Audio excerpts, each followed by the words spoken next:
नमस्कार दोस्तों, आपको कैसा लगेगा अगर मैं आपको ये बताऊं कि भारतीय सेना में शामिल लगभग सभी हथियार भारतीय है ही नहीं।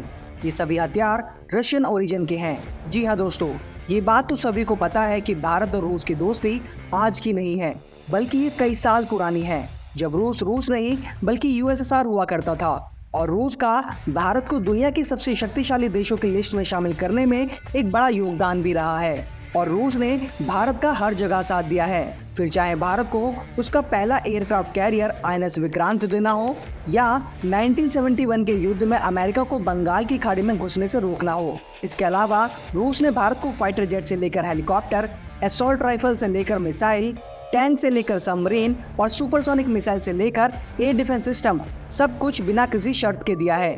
और अब आज के समय में जब भारत के पड़ोसी देश पाकिस्तान और चीन भारत को हर तरफ से घेरने में लगे हुए हैं, ऐसे में भारत के साथ में रूस हमेशा से ही खड़ा रहा है। इसके साथ ही रूस ने भारत को खुद पर हथियारों के मामले में निर्भर ना करके भारत में ब्रह्मोस एरोस्पेस जैसे वेंचर्स को लगाकर भारत को आत्मनिर्भर बनाने में भी मदद की है। और यहाँ मैं ये भी साफ कर दूं कि रूस द्वारा भारत को दिए गए सभी हथियार दुनिया के टॉप 5 हथियारों में शामिल हैं। हालांकि अब आज के समय में भारत अपने स्वदेशी हथियारों को विकसित करने पर भी तेजी से काम कर रहा है, लेकिन आज के समय में भी भारतीय बेड़े में शामिल ज्यादातर हथियार रशियन मेड हैं। 2020 में इंडियन एक्सप्रेस अखबार में स्टिमसन सेंटर की एक रिपोर्ट के हवाले से कहा गया था कि भारतीय मिलिट्री के 86% उपकरणों का सीधा संबंध रूस से है, यानी भारतीय बेड़े में शामिल 86% हथियार रूस से खरीदे गए हैं या उनका रूस से संबंध है। अब ऐसे में भारत सरकार पर यह सवाल तो जरूर उठता है कि भारत को इंडिपेंडेंस 1947 में अंग्रेजों से मिली थी, लेकिन क्या भारत इंडिपेंडेंट होने के बावजूद भी रूस पर हथियारों को लेकर डिपेंडेंट हो गया है? साथ ही आज की वीडियो में हम उन हथियारों पर भी चर्चा करेंगे जिनका इस्तेमाल भारतीय सेनाएं करती तो है, लेकिन वो पूरी तरह से भारतीय नहीं है। वीडियो काफी ज्यादा इंफॉर्मेटिव और इंटरेस्टिंग होने वाला है, इसलिए वीडियो में आखिर तक जरूर बने रहिएगा। और अगर आपको वीडियो अच्छी लगे तो वीडियो को लाइक, शेयर और चैनल को सब्सक्राइब जरूर करिएगा। साथ ही कमेंट बॉक्स में भारत के सबसे बड़े दोस्त और सबसे बड़े दुश्मन का नाम जरूर टाइप कीजिएगा। चलिए दोस्तों, वीडियो को शुरू करते हैं और उन हथियारों के बारे में जानते हैं जिनका इस्तेमाल तो भारतीय सेनाएं करती हैं, लेकिन वो असल में सभी हथियार रशियन हैं। हमारी आज की लिस्ट में 6 नंबर पर है AK-203 असॉल्ट राइफल्स। दोस्तों, भारतीय सेनाएं जिन राइफल्स का इस्तेमाल करती हैं उनमें से ज्यादातर rifles Indian made INSAS rifles हैं, लेकिन अब भारतीय सेना को made in India INSAS rifle की जगह पर Russian made AK-203 assault rifle दी जाएंगी। दरअसल भारत ने रूस के साथ AK-203 असॉल्ट राइफल को भारत में बनाने की डील की थी और इस डील के तहत ये राइफल्स उत्तर प्रदेश के अमेठी शहर के कोरबा में बनाई जा रही हैं।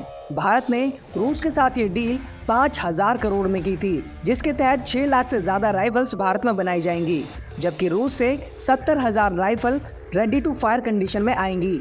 ये असॉल्ट राइफल्स सेना और अर्धसैनिक बलों को दी जाएंगी।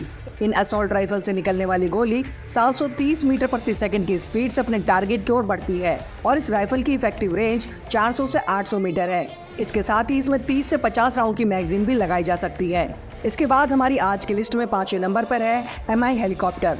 दोस्तों, ये रशियन मेड हेलीकॉप्टर भारतीय वायुसेना के सबसे भरोसेमंद हेलीकॉप्टर्स में से एक है। भारतीय सेना इसका इस्तेमाल सैनिकों के परिवहन, रेस्क्यू मिशन और भारी आर्टिलरी को एक जगह से दूसरी जगह ले जाने में करती है। यह हेलीकॉप्टर कितने ज्यादा भरोसेमंद है, इस बात का अंदाजा आप ऐसे लगा सकते हो कि दुनिया के करीब 60 देश इस हेलीकॉप्टर का इस्तेमाल करते हैं और साल 2007 से अब तक 12,000 से ज्यादा हेलीकॉप्टर बनाए जा चुके हैं। इस हेलीकॉप्टर को ऑपरेट करने के लिए 3 लोगों के क्रू की जरूरत पड़ती है। यह हेलीकॉप्टर 24 सैनिक, 12 स्ट्रेचर और 4000 किलोग्राम के वजन को लेकर उड़ान भर सकता है। इस हेलीकॉप्टर की लंबाई 18.46 मीटर है। इसकी मैक्सिमम स्पीड 280 किलोमीटर प्रति घंटा है और इसकी ऑपरेशनल रेंज 800 किलोमीटर तक है।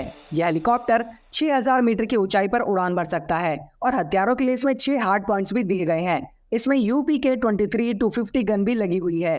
इसके बाद हमारी आज की लिस्ट में 4थे नंबर पर है Sukhoi 30 MKI fighter jet. Sukhoi 30 MKI भारतीय वायुसेना का एक मेन फाइटर एयरक्राफ्ट है। ये भी एक रशियन मेड फाइटर जेट है, लेकिन भारतीय कंपनी HAL यानी हिंदुस्तान एरोनॉटिक्स लिमिटेड भारत में इसे रूस से मिले लाइसेंस के तहत बनाती है।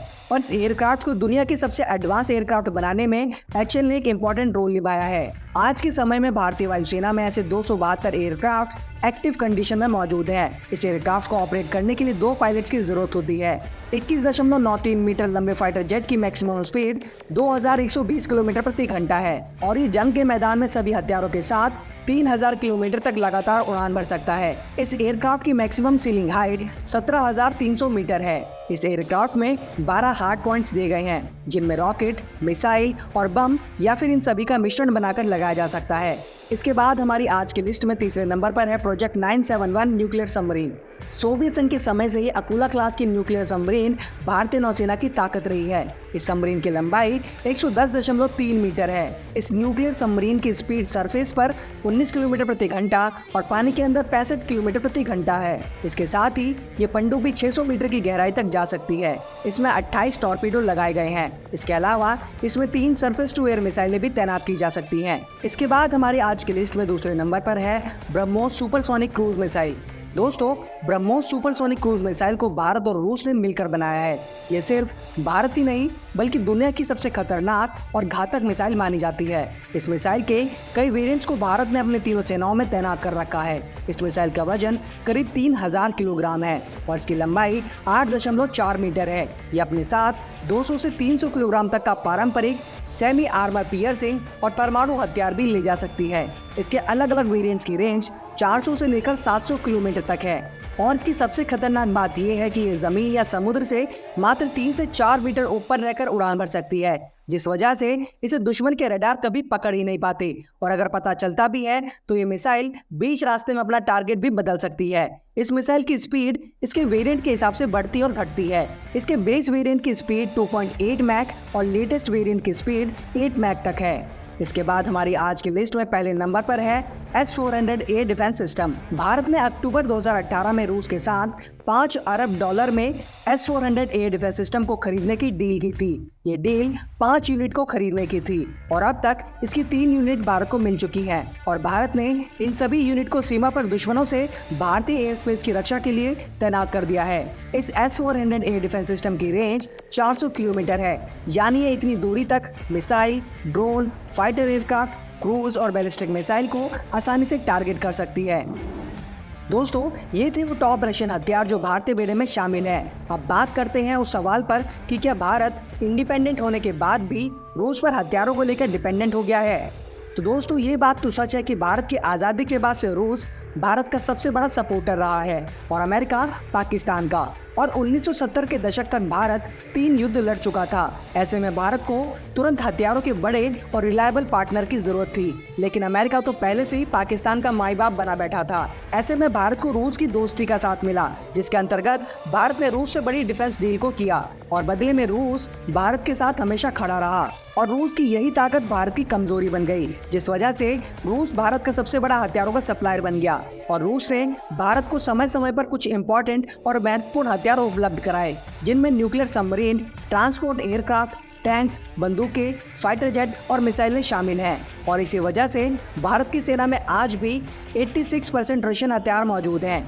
अगर हम 2020 की Stockholm international peace research institute की रिपोर्ट को देखें तो सन 2000 से 2020 तक भारत के द्वारा खरीदे गए हथियारों की खरीद का कुल 66% हिस्सा रूस का है और भारत ने कुल $53.85 बिलियन के हथियार रूस से खरीदे थे।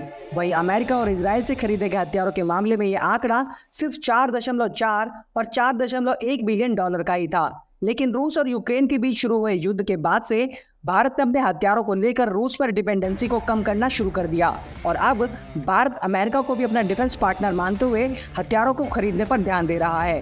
रूस और यूक्रेन युद्ध के बाद से भारत ने अमेरिका से अपाचे हेलीकॉप्टर और MQ-9 प्रीडेटर ड्रोन की खरीद के साथ कई छोटी बड़ी डील साइन की हैं। इसके साथ साथ भारत खुद को आत्मनिर्भर बनाने पर भी काम कर रहा है, जिसके तहत भारत ने Tejas light combat aircraft, Pinaka multi barrel rocket launchers, Akash air defence system जैसे कई छोटे बड़े हथियारों को अपने बेड़े में शामिल किया है। तो दोस्तों, मुझे इस बात को बोलने में कोई भी परहेज नहीं है कि भारत काफ़ी हद तक रूस पर हथियारों को लेकर डिपेंडेंट हो गया था। लेकिन अब भारत ने अपनी आर्म्स इंपोर्ट पॉलिसी में सुधार करते हुए रूस के साथ साथ और भी ऑप्शंस को तलाश करना शुरू कर दिया है। इसी के साथ चीन और पाकिस्तान की तरफ से बढ़ रहे थ्रेट को काउंटर करने के लिए भारत ने दूसरे देशों पर निर्भर होने के बजाय खुद को हथियारों के मामले में आत्मनिर्भर बनाने पर भी जोर देना शुरू कर दिया है, जिससे आने वाले सालों में भारत के डिफेंस इंपोर्ट कम और एक्सपोर्ट बढ़ने वाले हैं। लेकिन दोस्तों, आपको क्या लगता है कि भारत हथियारों के मामले में कब तक आत्मनिर्भर बन पाएगा? अपनी राय हमें कमेंट बॉक्स में जरूर बताइएगा। आज की वीडियो में बस इतना ही। अगर आप जानना चाहते हैं कि भारत और पाकिस्तान की रॉकेट फोर्स में से कौन ज्यादा ताकतवर है, तो अपनी स्क्रीन पर दिख रही वीडियो पर क्लिक करके देख सकते हैं। जल्दी मिलते हैं नई वीडियो के साथ, तब तक के लिए जय हिंद, जय भारत।